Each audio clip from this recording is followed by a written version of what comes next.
Hey guys, it's Bladescribe back with more Genshin Impact. The clip you just saw was me trying to casually clear the Pyro Registrar using a fresh AR40 account. I cleared it with most of my guys wearing a combination of 3-star and 4-star artifacts only found from farming world bosses.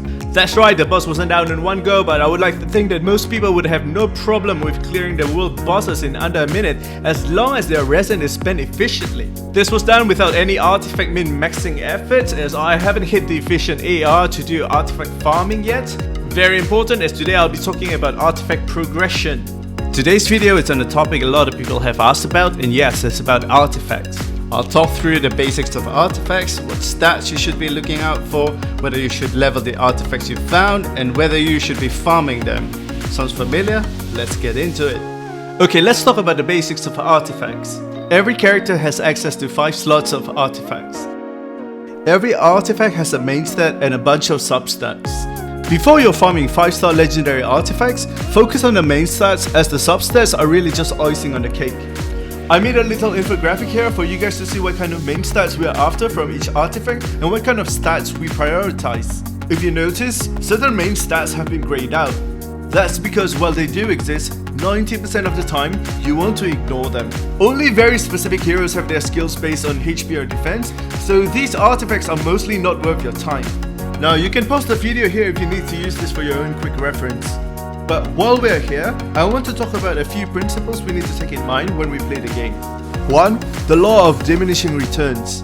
Simply put, stat stacking in general is a bad idea.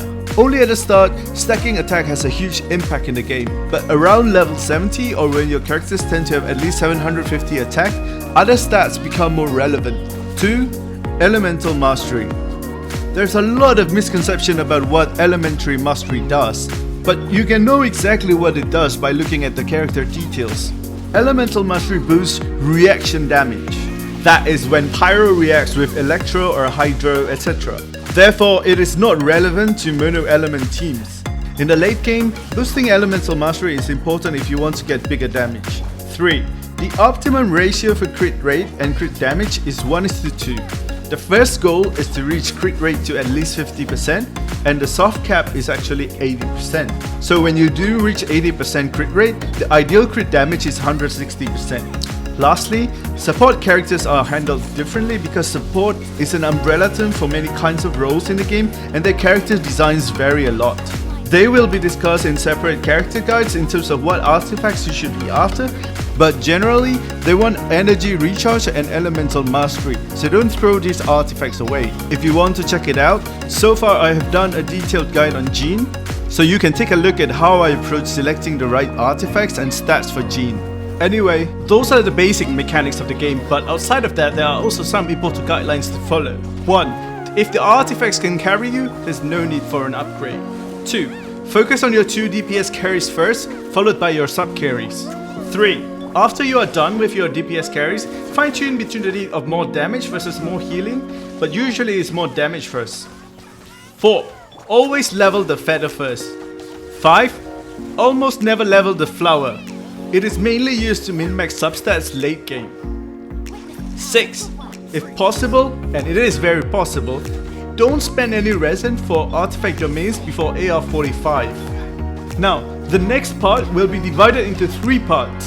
Early game, mid game, and late game. The early game will be from AR1 to 29, the mid game will be from AR30 to 44, and the late game will be from AR45 onwards. These are the things that you want to focus on in the early game.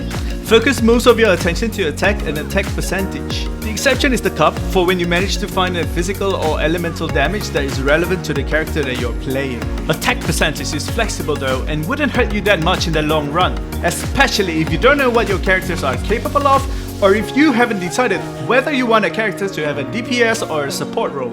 Also, artifact sets aren't that important, but it's decent if you can get a hold of these sets. Berserker, Martial Artist, Resolution of Sojourner, Braveheart, Scholar, Exile, Instructor. Pay attention to what the set bonuses are because many combinations of 2 sets can sometimes be better than a full 4 set. Moving on to the mid game, one of the notable things that happens in AR30+ is that good sets like Gladiator or Wondrous Troop begin to appear from world bosses. And one of the most efficient ways to get good artifacts is from farming world bosses, because you need to kill them to ascend your character's level anyway. You can also consider sacrificing the early artifacts for better artifacts, that is, for better sets or better main stats. In terms of stat distribution, you will start to transition into the late game, so don't stack attack anymore. Refer to the earlier infographic for what stats you need to optimize your DPS. It's very possible that the two most important artifacts are crit rate artifacts and damage artifacts. So at this stage for my DPS carries, normally I end up with 3 to 4 level 16 artifacts, the rest being level 12 artifacts. If you have the resources, work towards having at least the level 16 feather for your sub carries, and the rest of the artifacts can just be level 12 artifacts. Finally, the late game. So this is the time when you will look at the 5-star artifacts. Start transitioning into 5-star artifacts as long as they have the main stats that you want. Min-maxing substats is a long game and should be done slowly. Interestingly, some sets can be immediately useful without too much investment. Sets like Viridescent Venera and Archaic Petra are fine examples of this. And I guess you've been waiting to hear this, but feel free to burn all of your fragile resins to get better artifacts. My final tip is that artifact building can take a long time and require a lot of mora as well. They are very important, but play this game like a marathon, not a sprint. And as long as you optimize your resin spending, your artifact building, and resource management, you can still deal with the game's content, and don't forget that at the end of the day, it's a PvE focused game. So take your time and enjoy it. That's all for me. As usual, if you find this video helpful, please give it a like and subscribe for more Genshin Impact content. Have a great one, guys.